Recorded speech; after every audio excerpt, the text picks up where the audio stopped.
अजितदादा पवार यांच्यासारखी व्यक्ती जर सुरक्षित नाही तर मग कोणीही सुरक्षित नाही. मुख्यमंत्र्यांच्या सुरक्षिततेची, उपमुख्यमंत्र्यांच्या सुरक्षिततेची, मंत्र्यांच्या सुरक्षिततेची जबाबदारी कोणाची आहे? नाहीतर चौकशी होईल, मग ते केंद्राकडे आहे, केंद्र चौकशी करेल, सगळी चर्चा होत राहील. अध्यक्ष महोदय, यातून सुद्धा आपण काहीतरी शिकणार आहोत की नाही? अध्यक्ष महोदय, अजितदादा पवार हे राज्याचे उपमुख्यमंत्री होते आणि त्यांचं अपघाती निधन झालं. आणि जेव्हा त्या निधनाची बातमी महाराष्ट्रभर, भारतभर पसरली, तेव्हा ज्यांनी ती बातमी ऐकली त्याला असं वाटलं की अजितदादा पवार यांच्यासारखी व्यक्ती जर सुरक्षित नाही तर मग कोणीही सुरक्षित नाही. अध्यक्ष महोदय, महाराष्ट्र सरकारमध्ये उपमुख्यमंत्री म्हणून ते कार्यरत होते आणि मग त्यांच्या सुरक्षेची जबाबदारी नेमकी कोणाची होती? मुख्यमंत्र्यांनी, उपमुख्यमंत्र्यांनी, मंत्र्यांनी या ठिकाणी महाराष्ट्रासमोर त्यांनी आपलं मनोगत व्यक्त केलं, त्यांनी माहिती दिली. पण महाराष्ट्र राज्याच्या मुख्य सचिवांनी याच्यावर काही भाष्य केलेलं नाही. अध्यक्ष महोदय, मुख्यमंत्री आहेत, राज्यपाल आहेत, उपमुख्यमंत्री आहेत, मंत्री आहेत, हे जेव्हा प्रवास करतात, विमानानं प्रवास करतात, हेलिकॉप्टरनं प्रवास करतात,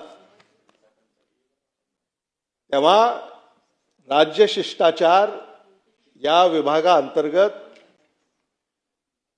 त्याच्यामध्ये काही नियम आहेत. राज्य शिष्टाचार विभागाच्या सचिवांना सुद्धा या संदर्भामध्ये काही भाष्य केलं नाही. अध्यक्ष महोदय, मुख्यमंत्र्यांच्या सुरक्षिततेची, उपमुख्यमंत्र्यांच्या सुरक्षिततेची, मंत्र्यांच्या सुरक्षिततेची जबाबदारी कोणाची आहे? ही जबाबदारी गृह खात्याची आहे का? आणि म्हणून मुख्यमंत्री, उपमुख्यमंत्री, राज्यपाल, मंत्री जेव्हा असा प्रवास करतात, मग महाराष्ट्रात, भारतात,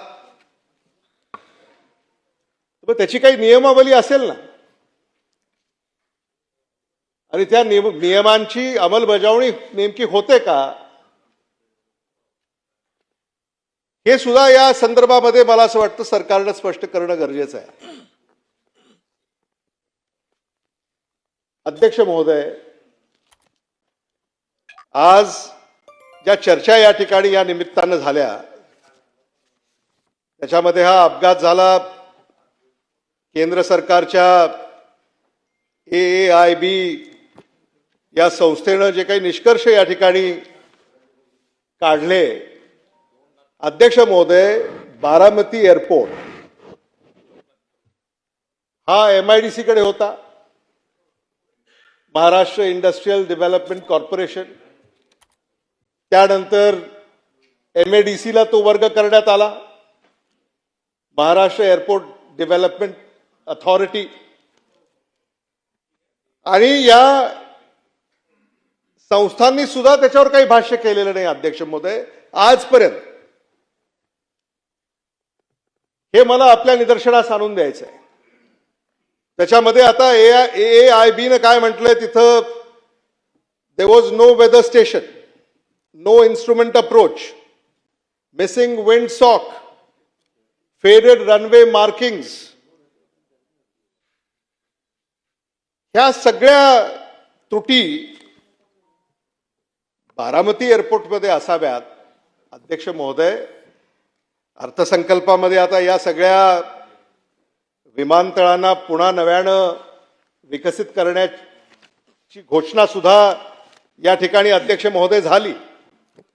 पण मला या निमित्तानं या ठिकाणी सांगायचं आहे की हे अगोदर समजा झालं असतं तर अशा घटना सुद्धा कदाचित या टाळता येऊ शकल्या असत्या. आणि म्हणून आजही मला, म्हणजे मुख्यमंत्र्यांना माझी या निमित्तानं विनंती आहे, आपल्या माध्यमातून मी सरकारला या ठिकाणी विनंती करू इच्छितो की महाराष्ट्र सरकारकडनं या संदर्भामध्ये काहीतरी निवेदन झालं पाहिजे. नाहीतर चौकशी होईल, मग ते केंद्राकडे आहे, केंद्र चौकशी करेल, ही सगळी चर्चा होत राहील अध्यक्ष महोदय. पण यातून सुद्धा आपण काहीतरी शिकणार आहोत की नाही.